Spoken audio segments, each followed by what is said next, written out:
দাম্পত্য জীবন মানেই হল একে অপরের সাথে মানিয়ে চলার এক প্রতিজ্ঞা। এজন্যই বলা হয় বিয়ে আসলে দুটি মানুষের মধ্যে বোঝাপড়া আর সামঞ্জস্য স্থাপনের একটি সেতু। প্রতিটি বিবাহিত জীবনে এই বোঝাপড়াটা অত্যন্ত জরুরি। অনেক সময় পরিবারের পছন্দে বিয়ে হলেও মনের মিল না হওয়ায় মানুষ হিংসা বা অবহেলার শিকার হতে পারে। তাই বিয়ের আগেই নিজেদের ভবিষ্যৎ, আর্থিক অবস্থা, মানসিকতা এবং পারিবারিক বিষয়গুলো নিয়ে খোলাখুলি আলোচনা করে নেওয়া উচিত। আমার নাম প্রিয়া। আর ৫টা মেয়ের মতোই ছোট থেকে একটা সুন্দর সংসারের স্বপ্ন দেখতাম আমি। এমন একজন জীবনসঙ্গী চেয়েছিলাম যে আমাকে খুব ভালোবাসবে, যার মধ্যে রোমান্টিকতা থাকবে এবং যে আমার সব বিষয় খেয়াল রাখবে। সেই স্বপ্ন নিয়েই আমার বিয়ে হয়েছিল রোহনের সাথে।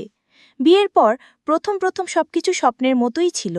বাসর রাতে রোহনের ভালোবাসার আদর পেয়ে মনে হয়েছিল আমি আমার স্বপ্নের রাজকুমারকে পেয়ে গেছি। কিন্তু সেই সুখ বেশিদিন স্থায়ী হলো না। বিয়ের মাত্র ১ সপ্তাহ পর থেকেই আমি বুঝতে পারলাম আমি যা চেয়েছিলাম তা হয়ে পাইনি। আমার স্বামী রোহন সারা দিন বইয়ের পাতায় ডুবে থাকত। তার জীবনের একমাত্র লক্ষ্য ছিল আইএএস অফিসার হওয়া। এই স্বপ্নের পেছনে সে গত ৫ বছর ধরে ছুটছিল, কিন্তু কিছুতেই সফল হতে পারছিল না। হাল ছাড়ার পাত্র সে ছিল না। তার বিশ্বাস ছিল একদিন সে সফল হবেই। সারাদিন সে অনলাইনে ক্লাস করত আর পড়াশোনা নিয়েই ব্যস্ত থাকত। আমাকে দেবার মতো তার কাছে কোনো সময় ছিল না। আমি তার কাছে একটু সময় কাটাতে গেলেই সে বিরক্ত হতো। আমাকে বলতো, দেখো প্রিয়া, তুমি এভাবে সারাক্ষণ আমার পেছনে লেগে থাকলে আমার পড়াশোনার ক্ষতি হবে। এবারের পরীক্ষায় আমাকে পাশ করতেই হবে। দয়া করে আমাকে বিরক্ত করা বন্ধ করো। স্বামীর মুখে এই কথা শুনে আমার খুব কষ্ট হলো।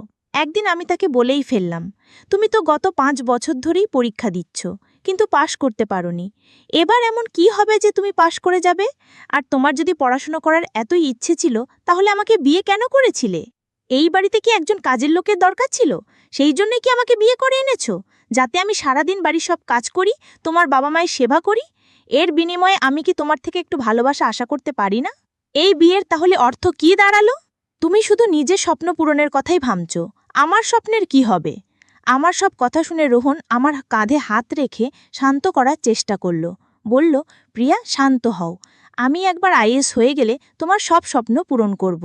এই বলে সে বই খাতা নিয়ে পাশের ঘরে চলে গেল। সেদিন আমার মনটা খুব ভারাক্রান্ত ছিল। মনের বোঝা হালকা করার জন্য আমি আমার সবচেয়ে কাছের বান্ধবীকে ফোন করে সব কথা খুলে বললাম। সব শুনে সে আমাকে বরকে নিজের দিকে ফেরানোর জন্য একটা বুদ্ধি দিল। আমাদের বাড়িতে রোহনের এক বন্ধু আসত, যার নাম সুমন। রোহন আর সুমন একসাথে পড়াশোনা করত। একদিন সুমন যখন আমাদের বাড়িতে এলো, আমি আমার বান্ধবীর কথা মতো রোহনের মনোযোগ কাড়ার জন্য সুমনের সাথে গিয়ে কথা বলতে শুরু করলাম। কিন্তু আমার এই আচরণ দেখে আমার শাশুড়ি আর রোহন দুজনেই খুব রেগে গেল।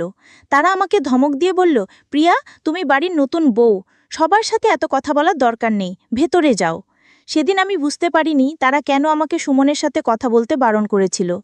এর পেছনে কারণটা আমি পরে বুঝতে পেরেছিলাম, যখন আমার বান্ধবীর দেওয়া বুদ্ধিটা আমার জন্য একটা বিপদ ডেকে এনেছিল। আমি আসলে চেয়েছিলাম সুমনকে ব্যবহার করে রোহনকে ঈর্ষান্বিত করতে, যাতে সে আমার প্রতি একটু বেশি যত্নশীল হয়। তাই আমি রোহনকে দেখিয়ে দেখিয়ে সুমনের সাথে খুব মিষ্টি করে কথা বলছিলাম। আমার পরিকল্পনা কিছুটা কাজও করেছিল। রোহন যে মনে মনে জ্বলছিল তা তার মুখ দেখেই বোঝা যাচ্ছিল, আর এটা দেখে আমি মনে মনে খুশিই হচ্ছিলাম। কিন্তু সমস্যা হলো অন্য জায়গায়। আমার মিষ্টি ব্যবহারকে সুমন ভুলভাবে নিয়েছিল। সে ভেবেছিল আমিও তার প্রতি আগ্রহী। একদিন সে আমার ঘরের ভেতরে একটা চিঠি ছুঁড়ে ফেলে দিল। চিঠিতে লেখা ছিল, প্রিয়া বৌদি, কাল সন্ধ্যায় তোমার সাথে পার্কে দেখা করতে চাই। আমি ৬টার সময় তোমার জন্য অপেক্ষা করব। চিঠিখানা পড়ে আমার মাথা গরম হয়ে গেল, কারণ সেই চিঠিতে অত্যন্ত নোংরা ভাষায় লেখা ছিল যে সে আমাকে ভোগ করতে চায়। আমাকে দেখে নাকি তার চাহিদা জেগেছে এবং সে আমাকে অনেক ভালোবাসা দেবে। তার এই নোংরা মানসিকতার পরিচয় পেয়ে আমার ভীষণ রাগ হলো। আমি ঠিক করলাম এর একটা বিহিত করতেই হবে। তার মনের ভুল ধারণা ভাঙানোর জন্য আমি সেদিন সন্ধ্যায় পার্কে গিয়েছিলাম, কিন্তু পার্কে গিয়ে দেখি সুমন সেখানে নেই। ঠিক তখনই আমার ফোনে একটা অচেনা নাম্বার থেকে ফোন এলো। ফোনটা ছিল সুমনের। সে আমাকে ফোন করে বলল, বৌদি, তুমি আমার বাড়িতে চলে এসো। আমার শরীরটা ভালো লাগছে না, তাই আমি বাইরে যেতে পারছি না। তার কথা শুনে রাগে আমার শরীর জ্বলে উঠছিল। তার ভুল ধারণাটা একেবারে শেষ করে দেওয়ার জন্য আমি তার বাড়িতে গেলাম। গিয়ে দেখি তার বাড়ির দরজা খোলাই আছে। আমি দরজায় দাঁড়িয়ে তার নাম ধরে কয়েকবার ডাকলাম, কিন্তু কোনো সাড়া না পেয়ে আমি ঘরের ভেতরে ঢুকে পড়লাম। ভেতরে গিয়ে দেখি সুমন বিছানায় বসে আছে। আমাকে দেখেই সে খুশিতে দাঁত বের করে হাসল এবং আমার হাত ধরে বিছানায় বসতে বলল। তার স্পর্শে আমার গা ঘিন ঘিন করে উঠল। আমি প্রচণ্ড রেগে তার হাতটা ছাড়িয়ে দিয়ে বললাম, এসব অসভ্যতা সুমন, আমি একজন বিবাহিত নারী। তোমার সাহস কি করে হলো আমাকে এমন একটা নোংরা চিঠি লেখার? তুমি যে কতটা নির্লজ্জ খারাপ মানসিকতার তা আমি আজ বুঝতে পারছি। এখন বুঝলাম কেন আমার শাশুড়ি আর রোহন তোমার সাথে কথা বলতে বারণ করেছিল। আমার কথা শেষ হতে না হতেই সুমন হঠাৎ করে পেছন থেকে আমাকে জাপটে ধরে বলল, সুইটহার্ট, আমি তো এখনো কোনো অসভ্যতা শুরুই করিনি। আমার আসল রূপ তো তুমি আজ দেখবে। তার কথা শুনে আমি তাকে ধাক্কা দিয়ে সরিয়ে দিয়ে তার গালে সজোরে একটা চড় মেরে বললাম, নির্লজ্জ, আমি তোমার সাথে দুটো ভালো কথা বলেছি বলে ভেবেছ আমি সহজলভ্য? তুমি আমাকে কি ধরনের মেয়ে ভেবেছ? এরপরেই সুমন তার পশুরূপটা দেখালো। সে আমাকে সজোরে ধাক্কা মেরে বিছানায় ফেলে দিল এবং আমার সম্মান নষ্ট করার চেষ্টা করলো। আমি তখন নিজের মান সম্মান বাঁচানোর জন্য সর্বশক্তি দিয়ে চিৎকার করতে লাগলাম এবং নিজেকে ছাড়ানোর চেষ্টা করছিলাম। ঠিক সেই ভয়ঙ্কর মুহূর্তে আমার স্বামী রোহন সেখানে এসে হাজির হলো। আমাকে ওই অবস্থায় আর সুমনকে আমার উপর জোর করতে দেখে রোহনের মাথায় রক্ত চড়ে গেল। সেই সুমনকে প্রচণ্ড মারতে শুরু করলো। এরপর রোহন চিৎকার করে আমাকে বলল, এই কারণেই তোমাকে ওর থেকে দূরে থাকতে বলেছিলাম, কিন্তু তুমি আমার কোনো কথাই শোনোনি। কি দরকার ছিল ওর সঙ্গে এত মিষ্টি করে কথা বলার? তারপর সে সুমনের দিকে তাকিয়ে বলল, তোর চরিত্র যে ভালো না সেটা আমি জানতাম, কিন্তু তুই যে আমার স্ত্রীর সাথেই আমার নোংরামি করবি সেটা আমি স্বপ্নেও ভাবিনি। ছি, তোর মতো বন্ধুর সাথে আমি এতদিন মিশেছি, আজ থেকে তোর আর আমার বন্ধুত্ব শেষ। সেদিনের ঘটনায় আমি খুব লজ্জিত এবং অনুতপ্ত ছিলাম। আমি কাঁদতে কাঁদতে রোহনকে জড়িয়ে ধরে তার কাছে ক্ষমা চাইলাম। সুমনও রোহনের পা ধরে ক্ষমা চাইতে লাগলো, যাতে রোহন পুলিশকে না ডাকে। সেদিন আমি বুঝতে পেরেছিলাম বরের মনোযোগ পাওয়ার জন্য আমি যে পথ বেছে নিয়েছিলাম তা কত বড় ভুল ছিল। আমি যখন রোহনের কাছে ক্ষমা চাইছিলাম তখন সে আমাকে বলল, তুমি ওকে আশকারা দিয়েছিলে বলেই সে তোমার সাথে এমনটা করার সাহস পেয়েছিল।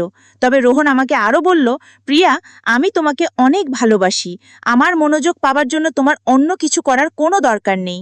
আমি একবার পরীক্ষায় পাশ করিনি, তারপর তোমার সব স্বপ্ন আমি পূরণ করব। শুধু আমাকে কিছুটা সময় দাও আর আমাকে একটু বোঝার চেষ্টা করো।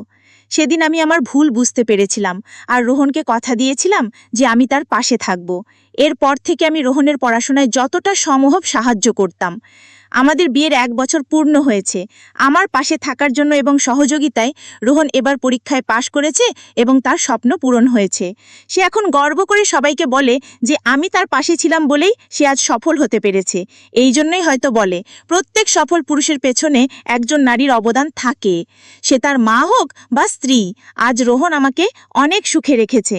আমি যা চাই সে আমাকে তাই এনে দেয়। আমি সেদিন ধৈর্য ধরেছিলাম বলেই আজ আমাদের জীবনটা এত সুন্দর হয়েছে। বন্ধুরা, আজকের গল্পটি এখানেই শেষ করছি। গল্পে কোনো ভুল ত্রুটি থাকলে ক্ষমা করে দেবেন।